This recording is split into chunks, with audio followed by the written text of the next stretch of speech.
we should always focus on mastering what we have, and if we can do that, then I mean, most times, and again, this is a societal issue in general, I think, is like then you find yourself not wanting as much because you've mastered what you have, and you figure out that's really truly all you need.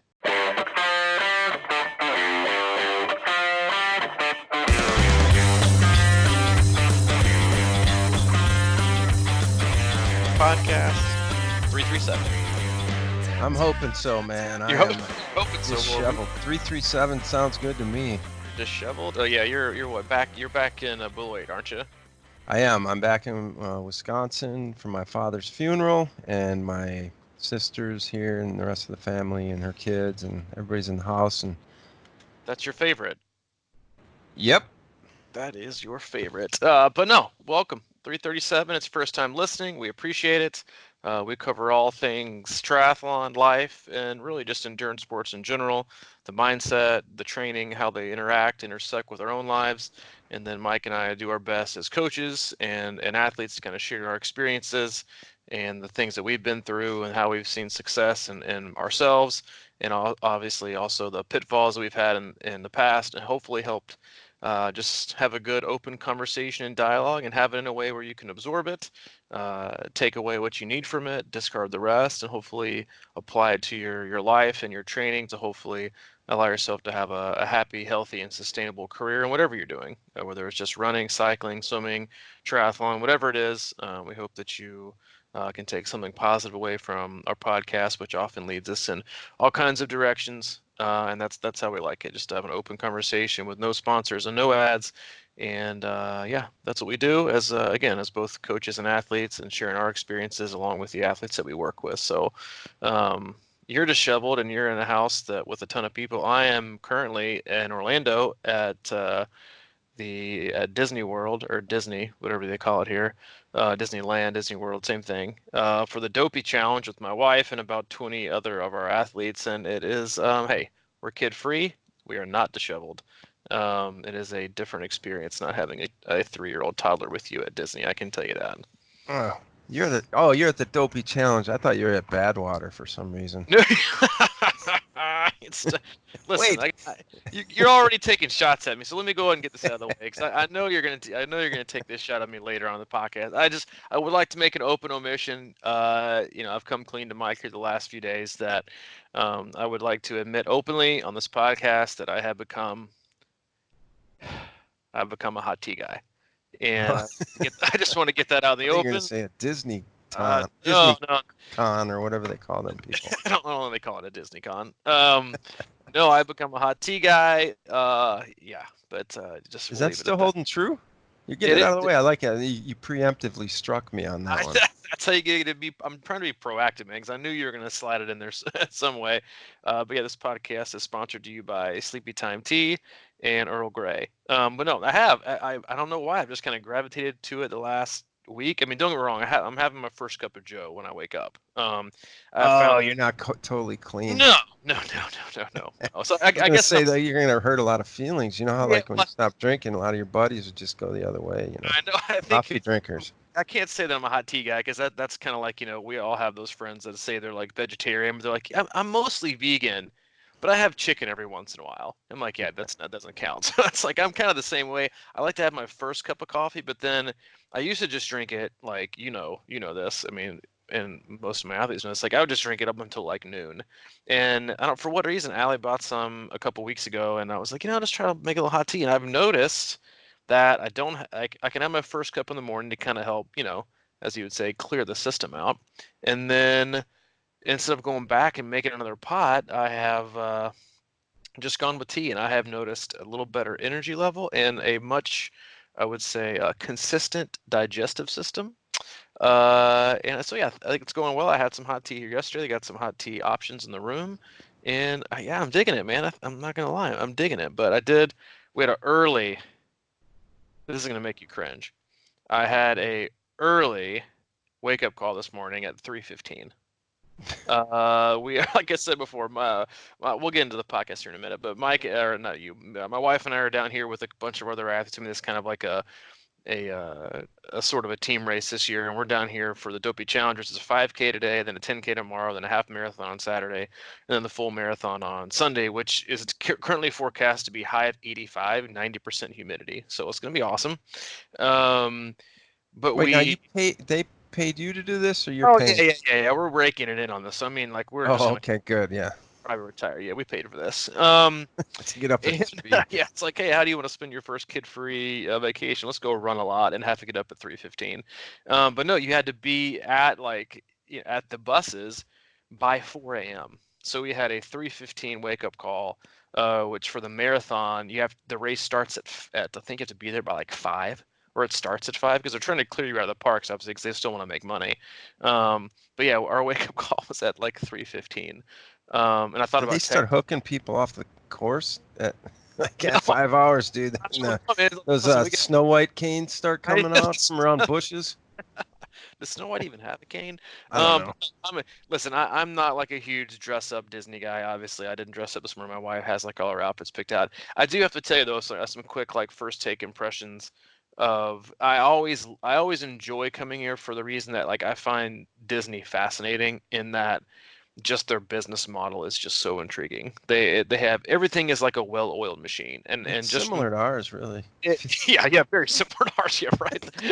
Very structured and outlined, and but I do have to say, like, a couple of, like initial gut reactions, like just from the experience, is they know how to put on a race. I mean, like everything is like streamlined and like specific and organized, as like is it with everything Disney World. Like they love making like feel like you're in the happiest place on earth, and they do a heck of a job of it.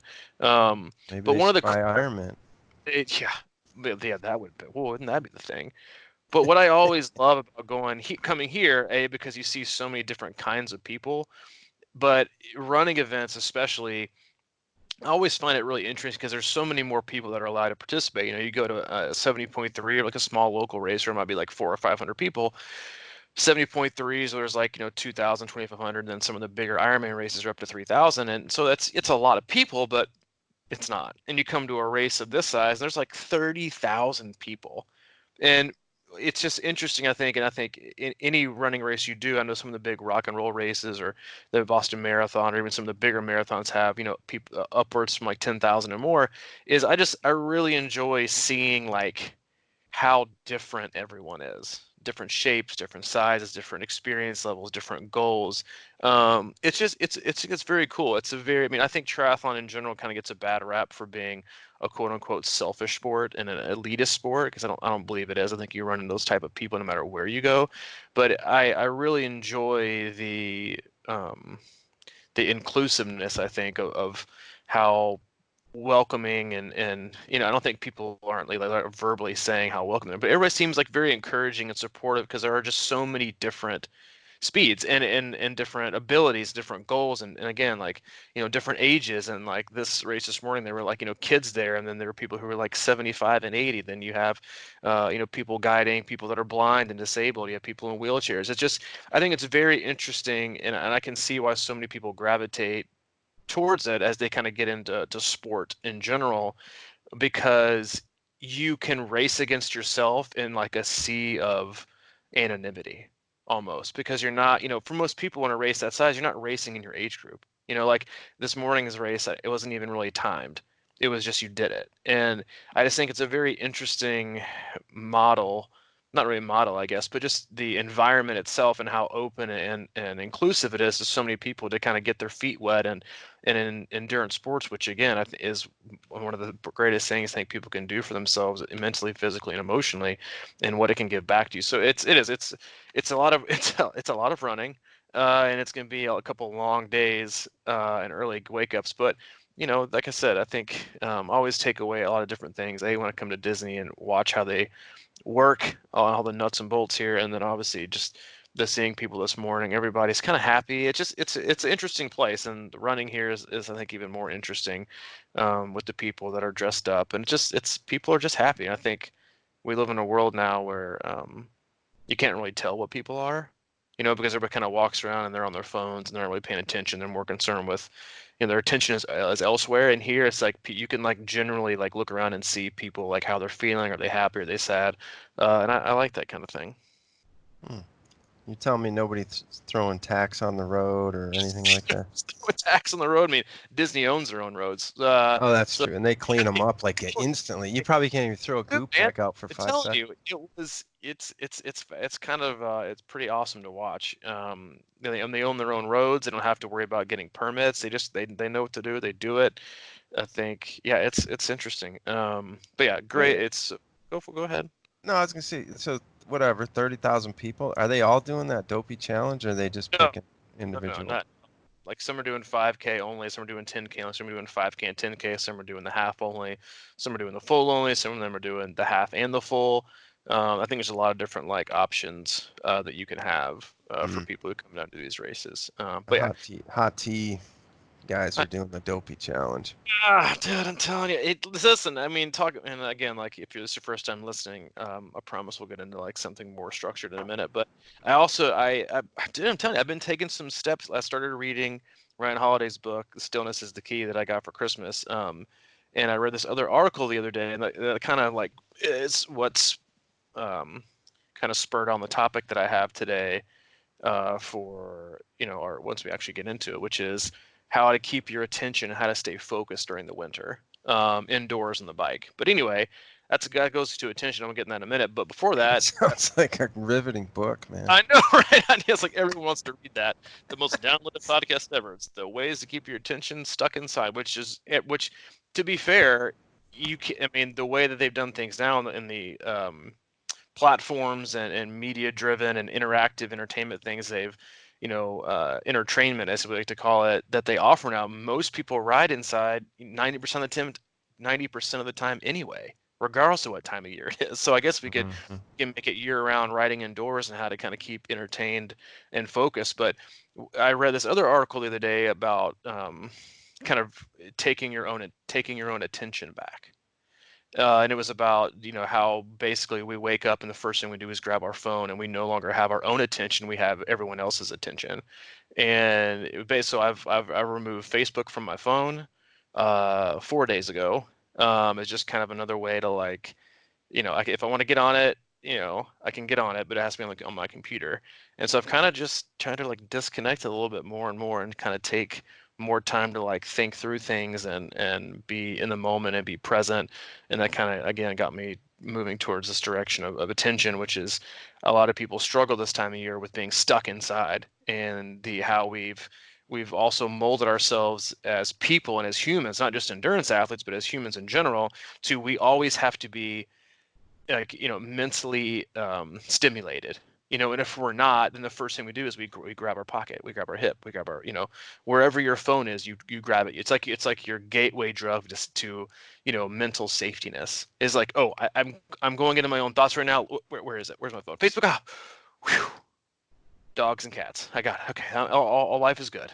And so that got me thinking, and then talking to a couple of athletes about just different ways to, which I think is a struggle, for people to stay engaged and make your workouts purposeful, and things you can do to not kind of also go down the rabbit hole that can be mindless indoor training while doing some of these entertainment things, but also make sure if you don't have a coach or you're following a training plan, what you can do, steps you can take, ideas that we have that we implement with our athletes to help keep you, entertained, quote unquote, and then mostly just engage with purpose as you get into, most of us are all now in the full swing of indoor winter training, especially on the trainer or in the treadmill. And a lot of people, again, for safety reasons, and a lot of people specifically for just time reasons, it's for the return on investment time wise. It's so much easier to hop on your trainer than it is to like go find a place to ride. So that's where I wanted to go today in terms of how to make the treadmill and the indoor trainer fun and engaging and purposeful. Because again, I think that's a struggle for people. But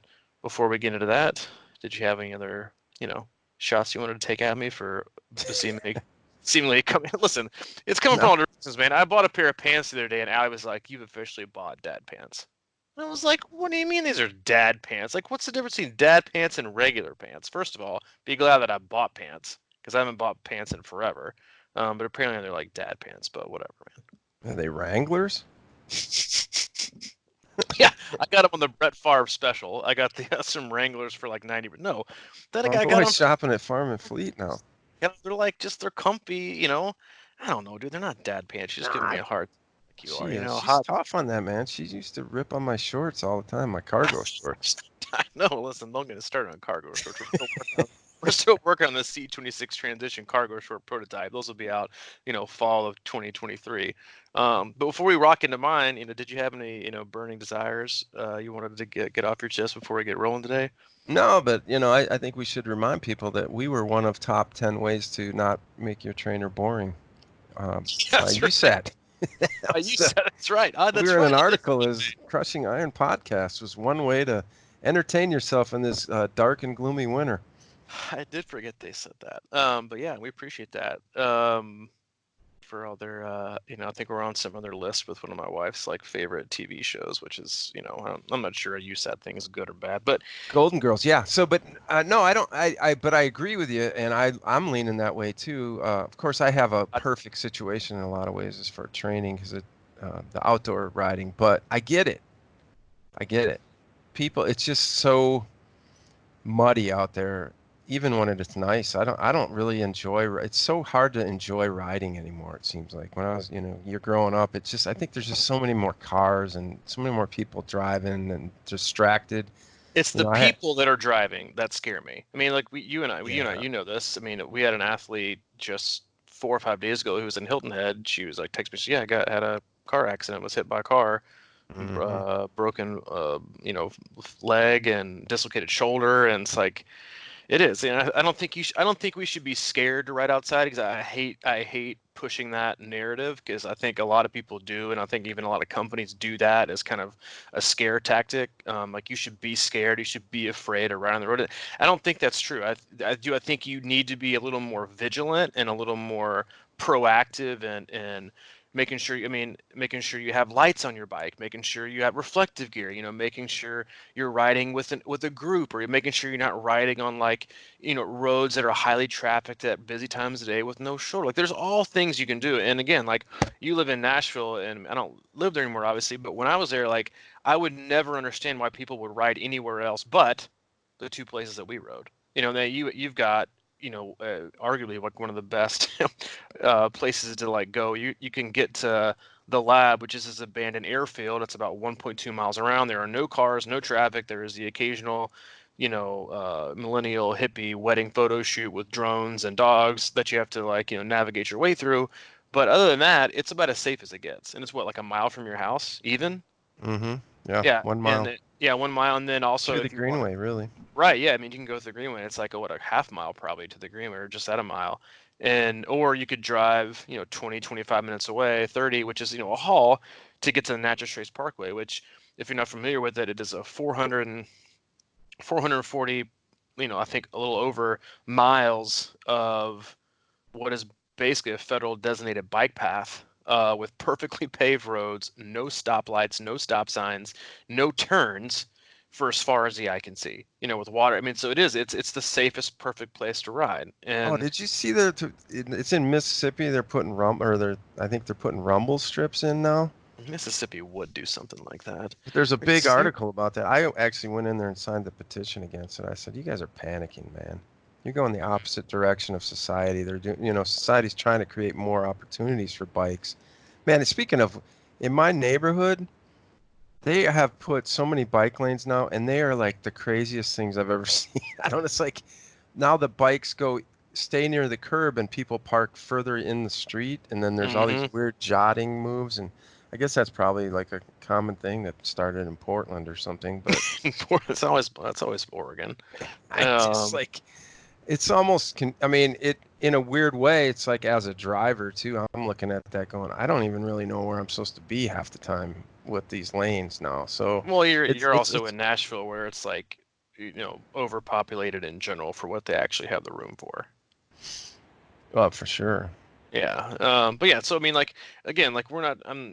the argument we're making and that what we're doing is we're not telling you, because obviously it's contrary to what we usually say in getting outside and doing things, but I do understand that there are time restraints and there are times where you need to be inside. And I think I guess the first place I want to start in the trainer, which is the one that most people gravitate to, basically almost year round, is the trainer.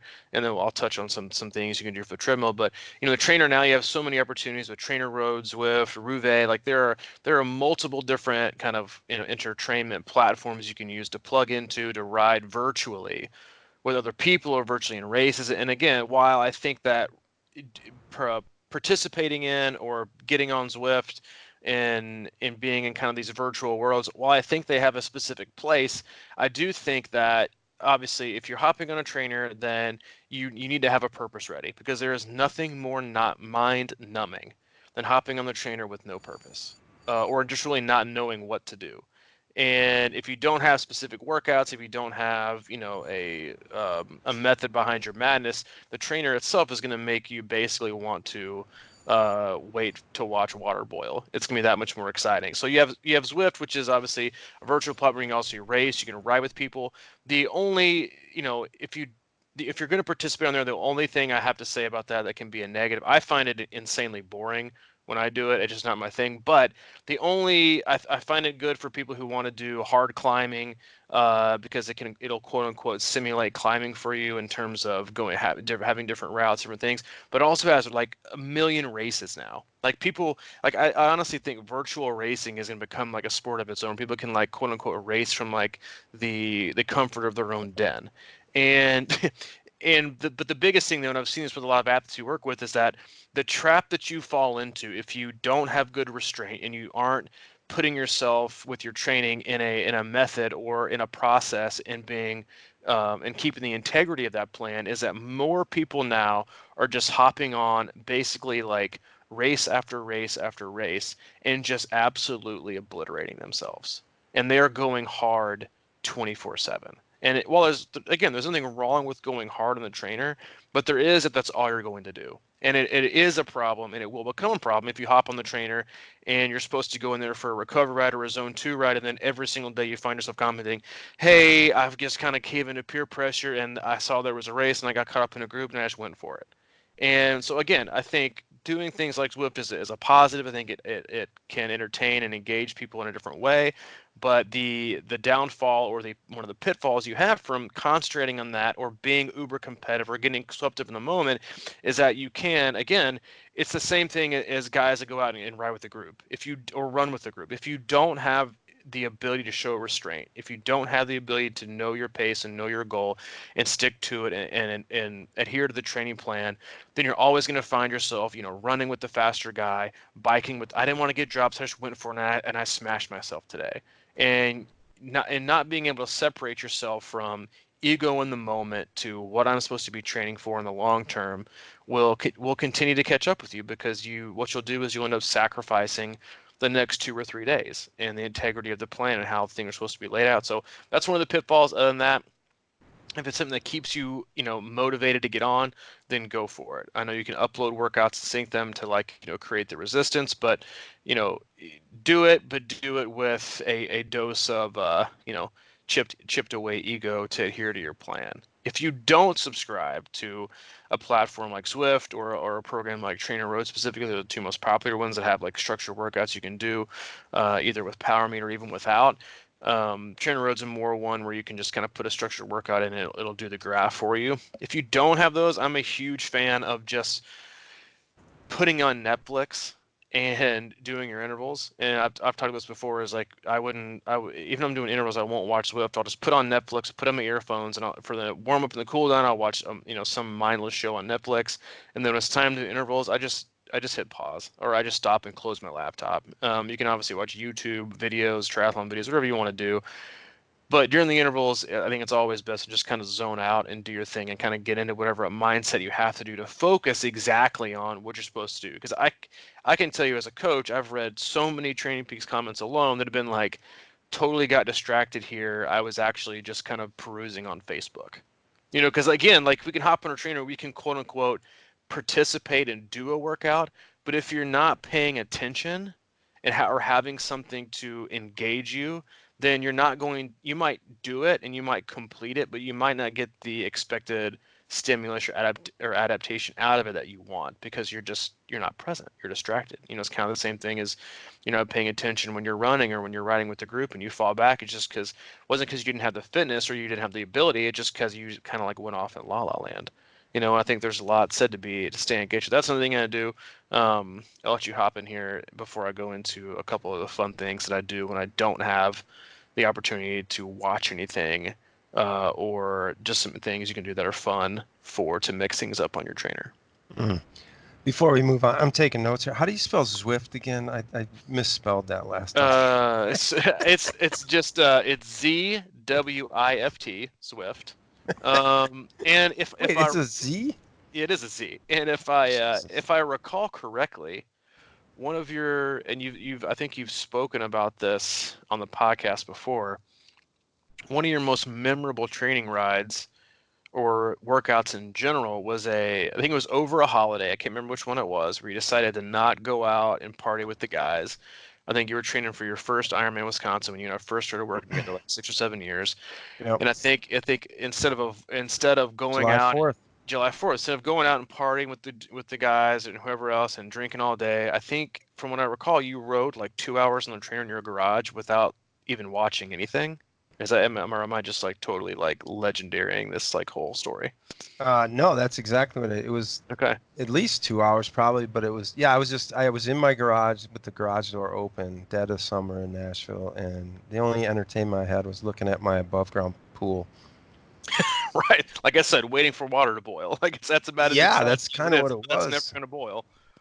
Yeah, I don't have a lot because I'm going to defer to you kind of on this trainer thing because I haven't done a lot of it, but I do know that when there were particular times like maybe that year and one other year where I got in a really good groove with my trainer ride, and it's something like it's sort of like running to me. You can kind of get back into it with earbuds and listening to music and everything like that. But once you kind of get your fitness and your body in tune with that whole idea of getting on a trainer, and then it really does become a lot more enjoyable in it, and that meditation part, which I always try to find too. It's like but I'm also leaning towards making things a lot more fun these days. So Hmm. I'm just saying, like, historically my MO on these kind of things was to really find a spot of meditation where I can really, because there was a thing I heard a long, long, long time ago, maybe back in college when I started working out, and it was about um,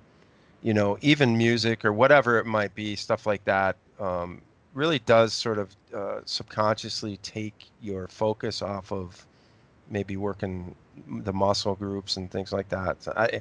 So I've always kind of had that in my head, and I do believe that. I just think it's very difficult to, always be the, Russian strongman with no, like, lifting in a basement with nothing but concrete rock walls around you all the time and stuff like that.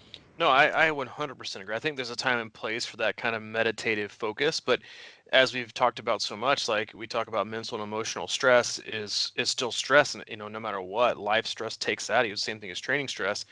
The amount of mental and emotional energy again that it takes out of you to do that and that focus, I think it is also draining. And I think there's only a certain amount of those you can actually, we talk about physically digging deep. In our training, I think there's only a couple times a year you can really, really go deep. And I think part of the reason you can go so deep is because in the back of your mind that I've only got to go there like once or twice.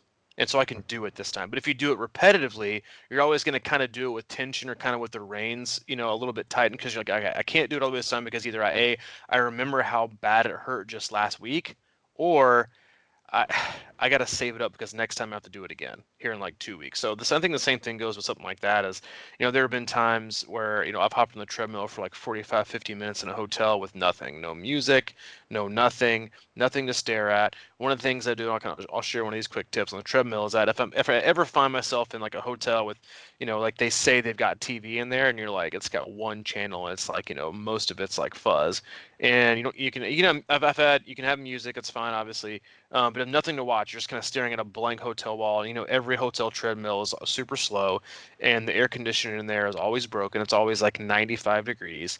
I'll always pick like last time I did it was a few weeks ago. I'll pick like a super slow pace at like 5 miles an hour. So like 5.0, and then I'll decide, all right, every 0.10 of a mile, I'll either click it up 1, or every 0.2 miles, I'll click it up 2.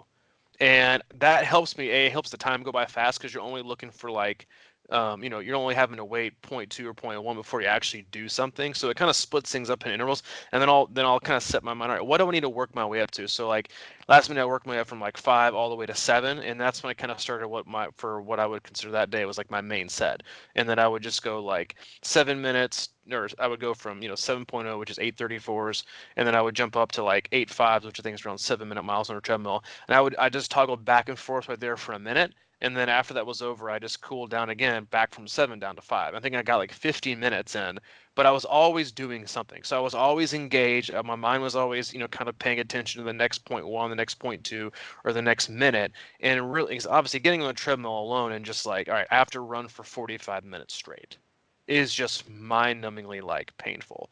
Another thing you can do is do that same kind of game with the incline. You know, I've got a workout that I'll put in sometimes called 5-minute rollers, and it's 5 minutes on 0%, 5 minutes on 2%. So it really 2% incline. That's it. You do it for an hour, but it's just really easy to break things up into 5-minute increments to make things just a lot more easily. A lot more easy to just digest, I think, mentally, and then break up. Or you could do the same thing like I mentioned with the speed thing and just go, all right, I'm gonna start at point 0 incline, and every 2 minutes or every 3 minutes I'm gonna bump it up 0.5, all the way till I get to whatever you feel like the max you can handle is comfortably and safely and stay healthy and not overextend yourself, which is usually like 6% for a lot of people. Work my way up in 0.5 to 6% and then stay there, and then now I'm going to work my way back down. Those are a lot of like really easy things you can do on the treadmill to break up the time. If you don't have, obviously, even if you do have access to like an iPad or a TV screen on your treadmill or the one in the gym, and that's always like unfortunately like glued to like some news channel, is do those kind of things to help just break up the monotony. And those are just a few tips, at least from the treadmill. I'll do some ones on the trainer here in a minute to kind of keep your mind engaged. But yeah, I agree. I think entertainment is good because it's asking a lot of you, and you'll see this come February, March, into March, beginning of April. People are just gonna be like, they'll just flat tell you, I don't want to get on the trainer anymore. I just want to get outside. Like I'm Hmm. tired of riding my bike inside. I'm tired of doing it for 3 hours or 4 hours or an hour and a half. It kills me because it's for most people it's also more uncomfortable because you don't have can't move around like you can on the road. You don't have the wind in your face. You're not being engaged, different muscle groups. But again, it's a lot to handle. But yeah, those are the treadmill ways to engage yourself and stay stimulated indoors. I'll go into the trainer ones here in a second after you weigh in. Again, the treadmill and I do not get along at No, all. you have So a very I would run year contentious round, relationship. but like it's weird though. You're talking about the airport where I ride. To me, that's like an outdoor trainer. Hmm. So because it with elements because it is so safe and it's basically flat and you can kind of just create bigger gears or tension however you want that way. But as you were talking about treadmill, it reminded me of one of the things I like to do on the bike path or greenway, or some people call it whatever. It's basically just a path for walking, Yeah. and they have quarter mile markers up. So I'll do stuff similar to what you're talking about, where I'll blindly try to, uh, I guess, after I warm up, just try and maybe like do a quarter mile in 5 less seconds or something like that. Hmm. We're out like these super small variances, but really try to tune in with my body on what that pace feels like, or, sometimes 15 seconds faster or whatever, but like just to kind of bump it around. And I've always talked about this concept of, sort of like running like you're playing soccer, where it's like it varies, and I think in a way, we get into these super long runs, and if we don't vary anything and we're just using the same muscle over and over and over and over, and I was talking to somebody about this the other day, how they never had injuries, but then they started doing a lot of long races, and all of a sudden the right side of their lower back is super tight when they get, somebody's looking at them running going, geez, what are you doing there? And they're like, I don't even know. But if you get into the same repetitive motion over and over and over on some of these long, long runs that we do, and we don't vary it and do hills and mix things up like that, I think it can easily throw you out of whack in a slow way that you might not even notice. And the next thing you know, you've got, something kind of really screwed up. There's one of the best things I ever heard when I first started running was this guy said, "Hey, have you ever noticed that all the old people run in the middle of the street? It's not Mm-hmm. because they don't know what they're doing, it's because they're old and wise. It's because the middle of the street, or as close as you can get, it's less cambered. Because there's obviously every road is cambered down to it to allow for runoff, so it doesn't flood and pool up. But I remember like the first few times I started running, I was like, God, why is my left side so much more tight and fatigued? And I went and looked at like the road I was running on, and I was like, oh, that's why. Because no, if you're running the way you're supposed to run, where you're always running against traffic, it's always going to be cambered the same way. But again, there's a lot of fun things you can do outside, like what you said about the mile markers. Sometimes I'll have like, especially back in the day when I was coaching athletes and there weren't like GPS watches and everything you do. I was like, where I this is like so old school, but I remember like going back when I first got into the sport and going out and running with just like a Timex watch, and then getting in my car and fixing the taking the trip mileage down to zero, and then driving the exact route, and then Yep. driving back home to figure out exactly how far I ran. Yep. And that's what we did. And even back then, I still do this today on feels sometimes, is I'll do what I call like telephone poles or mailboxes. And there's like this flat straightaway with very few flat places in Chattanooga, if they aren't on the Greenway, is this straight super flat. Then I'll do two telephone poles easy, one telephone pole hard. And I won't even look at my watch. I won't even look at pace. I won't even look at time or distance. I don't even know what the distance is. But little things like that, or like you tell people, is like, a great way when I've worked with people who are just starting to run. They're going from like walking to walk run, is like, start off doing, walk 5 mailboxes, run one, and then walk 5 more mailboxes and then run one. And then hopefully get up to where you're running 5 mailboxes and walking one. There's so many different things you can do if you just kind of like look up and look at your surroundings. It's not like, I think again, like we often get trapped into this mindset of, what we're familiar with is necessity. Like, oh, we have to have it. And you always feel that way when you have it, and then you don't have it, and you get creative, and you're like, oh, actually, all I really need is my shoes. And a way to do time. Because I know athletes as well that like they'll like to test themselves, and I think we've encouraged this before in a couple podcasts, is like, take your watch to your front door, hit start, and then go run and come back, and then see how long you went. And I find it fascinating how addictive we've become as endurance athletes to, we have to know how far we ran. We just can't know how long we ran. We must know how far, and then therefore we can actually know how fast. And Mm. if we don't know those things, how can we then judge how that went? And I just think it's a fascinating kind of progression and evolution of the endurance athlete. How we've, people have been breaking records and running incredibly fast and riding fast and swimming fast, such a long period of time without any of those. But as triathletes, we have to have everything in order to know and therefore get better. A couple things for the trainer you can do. If you have heart rate, you can do this. If you have power, you have to do this. One of my favorite workouts is if I have just like a long, again, like if you have structured workouts are great. Now in Training Peaks you can do like a workout builder and build it, so you can actually send that and import it to your cycling device or whatever you're using for any kind of Garmin, Sunto, whatever it is, and it'll actually import it and do the lap button for you and give you prompts. Those are great, obviously, to kind of keep you focused and engaged. If you don't have one of those, or you have one of those, one of those boring, zone one, zone two rides that are also like incredibly critical that you should do more than you should ride hard, is I'll do the same thing kind of like the treadmill. Like I'll use this in terms of talking about power, but you can use the same kind of play with numbers in terms of heart rate. If you're doing that, is I might start like my warm up super easy at like 130 watts, and then again I'll make a decision. Every 5 minutes I'm going to increase that lap power by 5.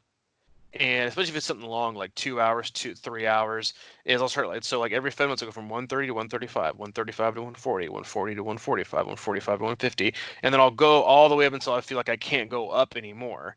And then for those last 5 minutes, then I'll start to count my way back down.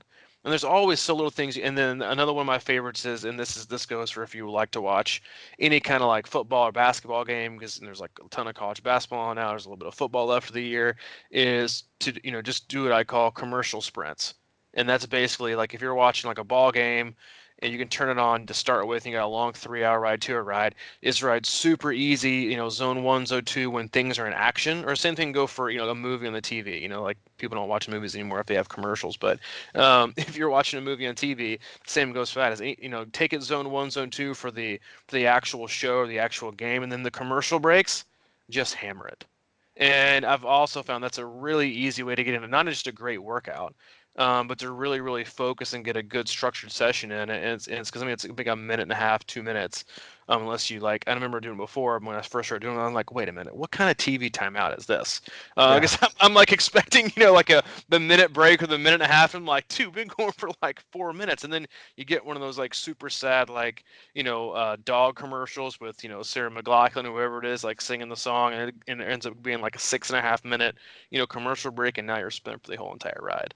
Yeah. That's a good one. And then the last thing I would say, trainer wise, is to use getting out of the saddle or changing of RPMs is a great way to make time go by fast on the trainer. I mean, you can do 3 minutes sitting and be very easy and then stand for 2 minutes. And just doing little things like that, again, to break up the time. But then again, you're focusing on different things. If you're sprinting during the commercial breaks, you're working on, zone four, zone five. If you're standing up out of the saddle, to break up the knot, you're working on different muscle groups and obviously hoping trying to be a little more stable.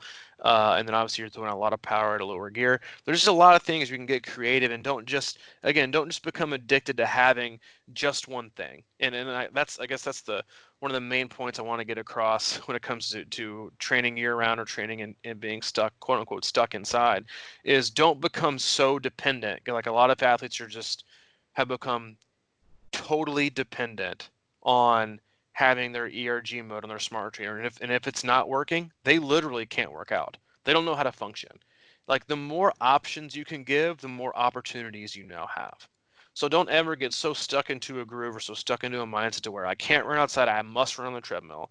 Or if I run on the treadmill, I must have my iPad. Or if I'm on the iPad, I must have Netflix. Or the same thing with some trainer, I must have this and I must have that. Or if I can't do it, I can't work out. Don't ever get so attached and so addicted to having just one thing or even multiple things that you have them. And if you don't have one piece of it, then the whole puzzle falls apart. Always be flexible, always be ready to bounce to one thing, and then also just be able and be willing to adapt and be creative with your training. It's so much more fun, and you can then if you can do that, what you've also done is open up so many more doors for opportunities. You might not have to take this with you on trips. You might not have to, be constrained to this, kind of confinement, or only have access to this on this specific day. I think there's just a lot more opportunities that we've kind of removed from our ability to train on a day-to-day basis by feeling like I don't want to say we haven't become addicted. We just become dependent on having these extra tools or things that increase entertainment. If we don't, then I think, but basically what it's become is just it's association. Like if we can't associate, we associate training indoors with Zwift or Trainer Road or Netflix or music, and if one of those is removed, you're like, okay, whoa, whoa, whoa. Wait, how am I gonna? Okay, can I move my workout? I'm not gonna have access to this today.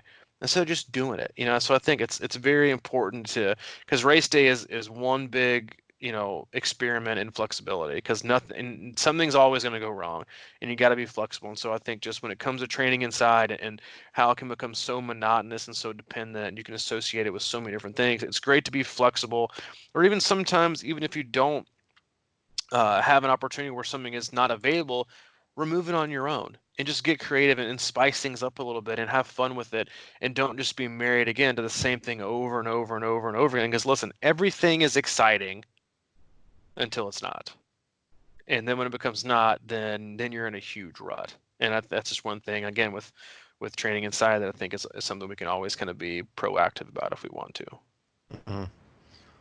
Yeah, man, when you're talking about obviously basketball games, that's usually one of my things, but it's the commercials, and I don't always ride. I just wanted to mention this too, because we have a tendency to neglect things like our core and whatever. But I'll like commercial break. I'll do something like 20 push-ups during a commercial break. Next commercial break, I'll do what are they called? Those bike core or like sit-up things Yeah, where you bicycle sit-ups or whatever they're bicycle called. But yeah, sit-ups. bicycles, I'll they're do hard those and in they the suck. next one. Right. Yeah, they do. I'll do like 50 of those in the next one, and then maybe the next one I'll do plank, and then I got a little pull-up bar where I'll do cheat push-up, pull-ups with my chairs because I can't quite get. But I'll rotate that through the whole game, because you end up just kind of wasting that time, and Hmm. those kind of things. It's amazing what kind of a workout that'll do, because in these games now there's like,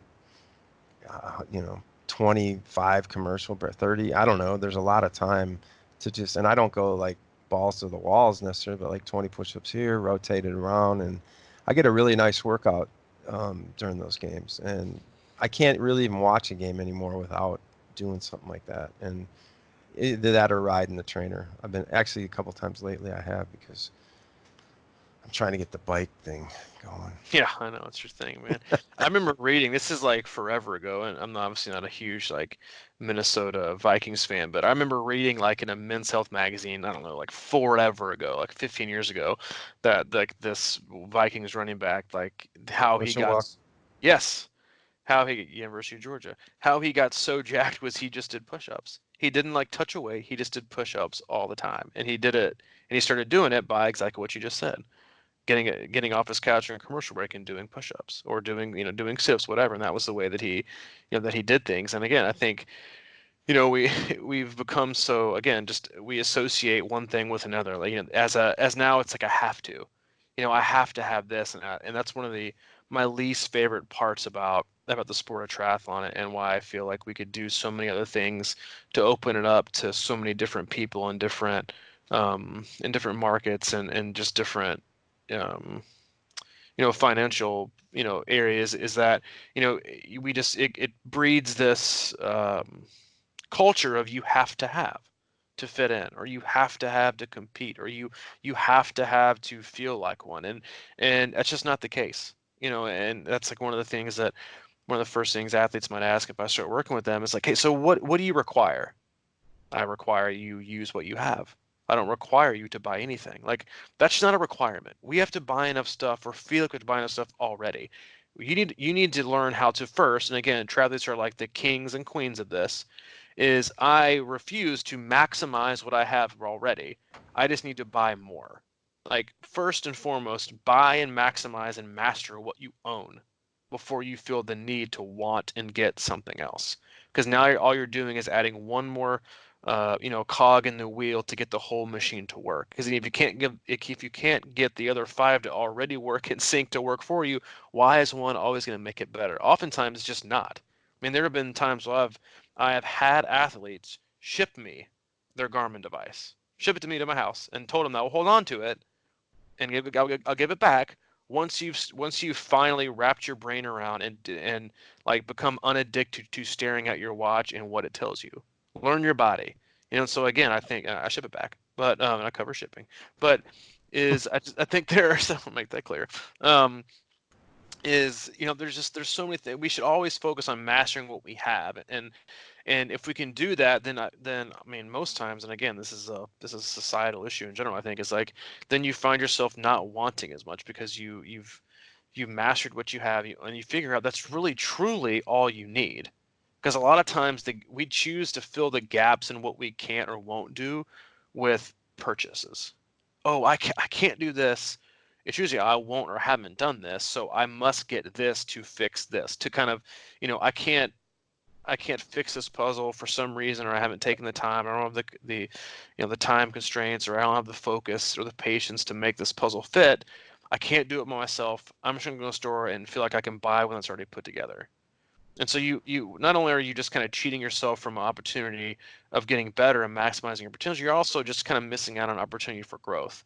And as we get stuck inside more often and people become more, again, vigilant and almost apprehensive about being outside and doing things, like outside are some of the greatest things. Like I don't remember anybody ever saying like, man, my best ride of the year was this like 3 hour ride. I was watching Sons of Anarchy, and man, it was like it stuck with me. It was it. Best experience of the year. No, like they're like this group ride or this camp or this session I did with my buddies. Like that's you remember everything is about experiences. And again, just open yourself up to experiences. Don't be, stuck in a box. And listen, this is coming from a guy who's about as habitual and consistent with just kind of doing the things on regular as anybody.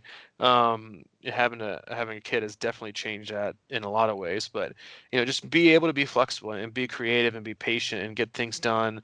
If you really want to get things done, you'll get them done. But obviously, having a few more things to help make it seem stimulating or intriguing or appetizing, like that always helps. And so hopefully some of those ideas we gave you about the train and the treadmill, hopefully those will stick with you and you can use those if you ever get stuck in a pinch or just you want to try for fun. My favorite ones are the basketball games because I feel like time flies. I mean, I've done that on the treadmill before when I used to run. You know this, like I've run 20 in the treadmill before, and I would schedule my treadmill long run with a football game, and I'd show up or a UT basketball game, and I would run easy for the while they're in play, and then sprint during, or do hills during the commercials, and then time would just fly. So again, like if you hopefully you can take some of those and apply them to your training. We didn't talk about swimming because usually it's just is what it is, but just people hate swimming because they have no purpose or they find it boring. It's very easy to not make your swim boring. Add in intervals, do 25, 50s. It's going to be and forever will be insanely boring. Just hop in the pool and swim for 25 minutes straight. And there's do your sprints, do your intervals, change things up. The time will go by fast. That's what I got. You got, yeah, That's what I you got nailed today. it, man. Yeah. And I will Well, say I've had a couple people ask me how I am going to approach this whole dopey ridiculous like thing that I signed up for a marathon with so many other people is my objective. And you asked me this morning when you were kind of joking about the podcast about the topic today was how to crush your 5K. Um, and I went out and cruised a smooth 10:58 pace today for the 5K. My legit goal for these 4 days is to negative split the races and to make the 5K pace my slowest and make the marathon overall pace my fastest. I think it's going to take a huge amount of execution tomorrow and then the half marathon day to do that, to hopefully set myself up for success to do it on the marathon day, because it's going to be super hot and I just hope I have the legs to do it.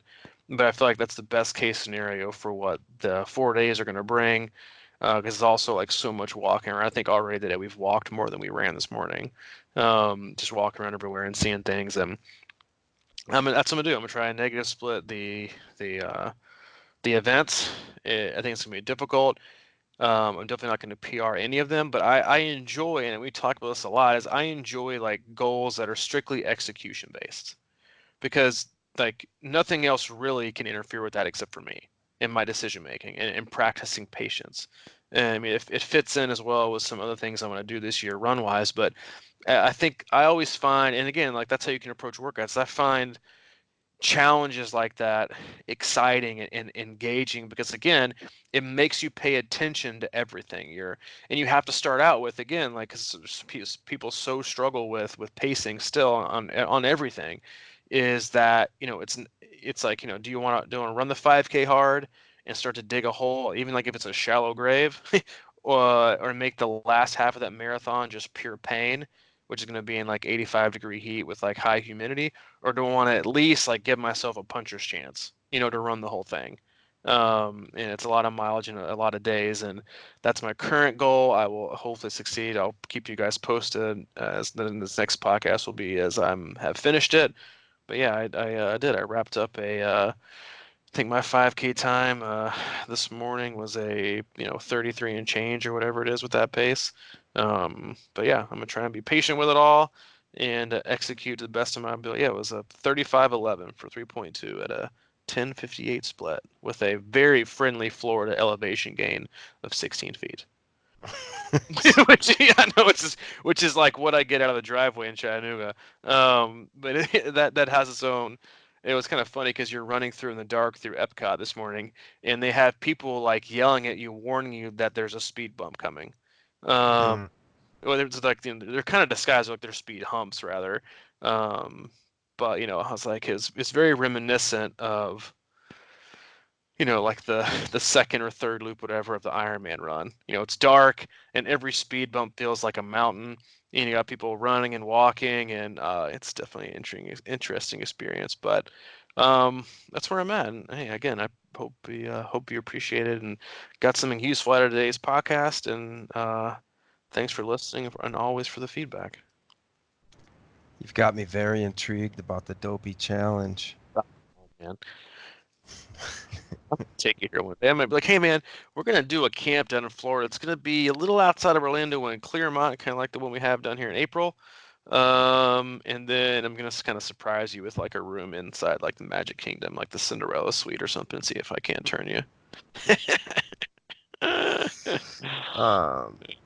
not gonna happen. But no, as always, like we appreciate everyone listening, and we've had a lot of awesome feedback here the last few weeks, just about what we try to do with the podcast and the direction of it, and it's always going to be a triathlon related podcast at its core, but we are always going to be flexible and just kind of going where the conversation leads us, and truly whether it's something exact. I doubt every podcast is going to be exactly what everyone wants to hear, but I can say with 100% certainty that our intentions are always there to make this a podcast that you can take and apply to your life, and not just your swim session or your bike session, your run session, but hopefully you can take at least just maybe even one thing from each, to apply to training and then apply to life. And if you can do that, then that's a net win. That's for us when 1 + 1 is more than 2. And so we'll always do that, and we'll always do it from coming from our hearts, and continue on that direction, because we know that there are a lot of people who value that and get a lot from it, and we just want to continue to do that and connect with those people as much as we can. Yeah, man. Getting a little emotional down there at Disney World. That's the hot tea, dude.